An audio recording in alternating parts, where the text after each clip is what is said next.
뉴스의 깊이를 더하는 시간, 뉴스 더하기 박연선입니다. 감사했습니다. 휴업합니다. 도로를 지나다 보면 이렇게 건물만 덩그러니 남은 문 닫은 주유소를 심심치 않게 볼 수 있는데요. 전국에 등록된 1,900여 개의 주유소 가운데 휴업이나 폐업을 신고한 주유소는 약 800여 곳으로 매년 200곳의 주유소가 문을 닫고 있습니다. 최근 5년 사이 대전은 주유소 26곳, 충남은 42곳이 문을 닫는 등 지역의 상황도 다르지 않습니다.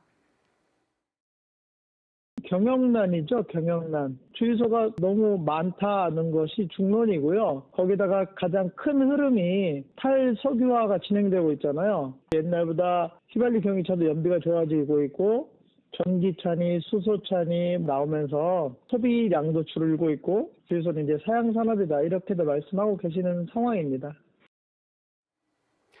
주유소는 1995년 정부가 시민 편익을 위한다며 주유소 간 거리 제한을 없애면서 무한 경쟁 시대에 돌입했는데요. 그 뒤로 우후죽순 생겨난 주유소는 2009년 정점을 찍으면서 지나친 경쟁에 내몰렸습니다. 2011년에는 알뜰 주유소까지 도입되며 가격 경쟁이 심화됐고 실적이 부진했던 주유소들은 이 시기를 기점으로 줄줄이 문을 닫기 시작했습니다. 우리 지역은 다른 시도들에 비해 상대적으로 주유소 간 거리가 짧아 업체 간 경쟁이 치열했던 데다 수소연료 등 친환경 에너지 정책이 적극적으로 시행돼 영향이 더 컸던 것으로 분석됩니다. 그런데 이렇게 한계 상황에 다다른 주유소들 왜 폐업하지 않고 휴업 상태로 방치하는 걸까요? 바로 비용 때문입니다. 한국주유소협회 추산에 따르면 시설 철거 비용 등을 포함해 폐업에 드는 돈은 평균 1억 5천만 원.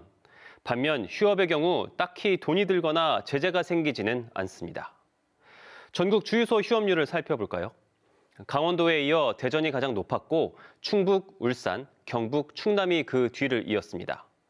수도권이야 부지를 팔면 돼 업종 전환이 빠르게 이뤄지지만 지방은 땅을 사겠다는 사람도 없고 철거비조차 마련하기 어렵습니다.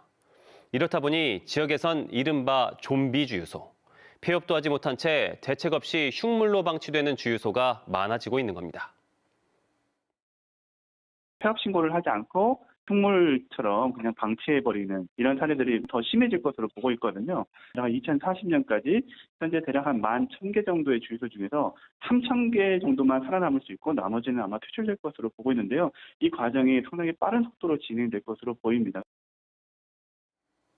더 큰 문제는 주유소 관리 부실이 불러오는 2차적인 피해입니다. 미관을 해치는 것은 물론 자칫 우범 지역이 될 수 있고 폭발 사고의 위험도 커진다는 건데요.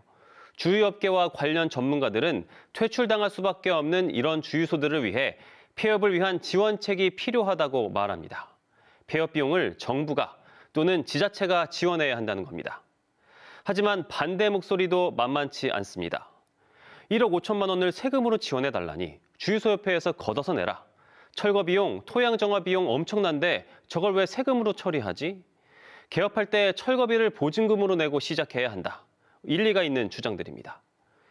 주유소 업계의 위기는 이미 10여 년 전에 시작됐고 또 예견됐던 상황. 하지만 실질적인 대책 마련은 요원했고 이제와 휴폐업 주유소로 인해 지자체가 골머리를 앓고 있습니다. 마땅한 출구 전략을 찾지 못하고 있는 주유소의 미래, 해법은 없는 걸까요? 지금까지 뉴스 더하기였습니다.